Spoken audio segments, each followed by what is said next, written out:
and seek some safety. A lot of times I think people think if the violence is just toward them, it will not go toward the children as well. And that's not true. So even children witnessing it or hearing the domestic violence, or just because the violence is toward the one person, doesn't mean that the violence won't later on go toward the children as well and escalate toward the children or pets in the home as well. And I think one of the age-old questions that people say, why do they stay? Yeah.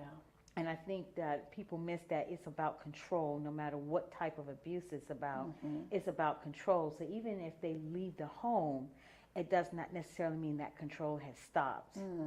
You know, it's still, I'm still going into that control, you know, that still, that control is still there and has a hold on me.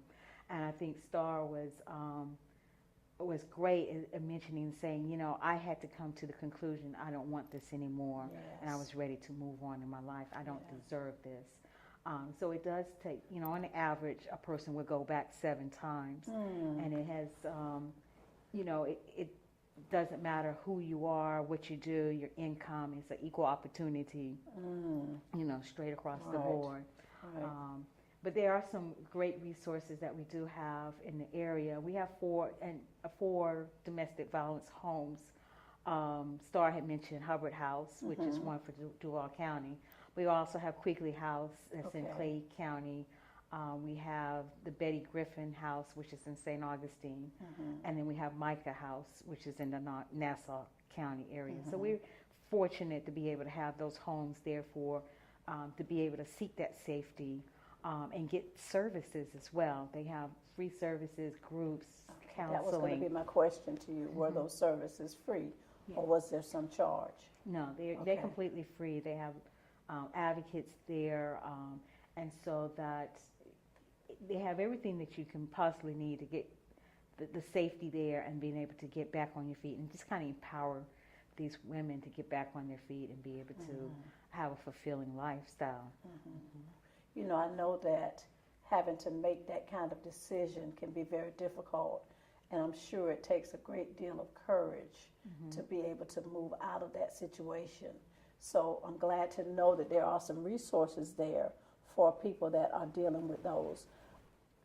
Dr. Wilson, in those resources that you've given us, do they provide for children? Are there some special resources that meet the needs of children that are caught in these abusive situations? Yes, you know, part of being in domestic violence shelters, they know that these are families that are coming. And so part of it, they do provide services for the children.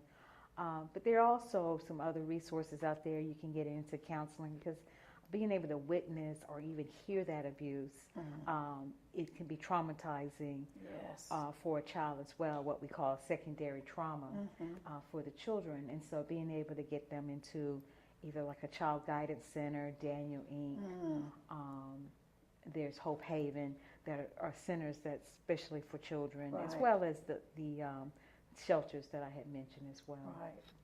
It's good to know that there's some resources for the babies as well. Yeah. So let me ask you, you've given us the names of some resources. Is there a hotline or a number that we could give our guests that for someone that may be right in the middle of that circumstance or situation as we speak, is there a number that they can call that they might be able to get some emergency assistance? Right. There's a 24-hour hotline. You have the 211 number, which is the United Way, that you can contact. It's, can get you. They will also allude to different services that are out in the community. There's also an 800 number, 1-800-500-1119, which is a 24-hour hotline domestic violence number as well. Dr. Wilson, thank you so much for giving us those resources and also some insight into what is going on in some of these homes. We know that domestic violence is a terrible thing, and no one should have to suffer through that. So we're grateful to have you provide us some resources. Thank you so much. Thank you for having me. You're welcome. Domestic violence is a terrible thing, and as terrible as it is, we know that it is happening every day in homes, maybe even in your home, or maybe even happening to someone that you know about. We have provided some resources for you. It is our hope that you will take the information that's been provided.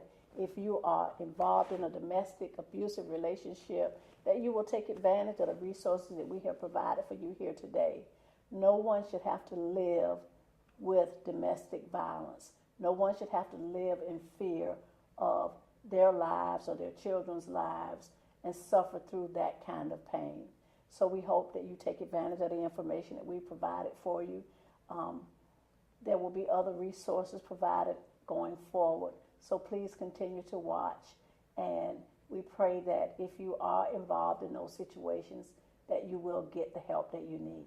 Thank you for watching.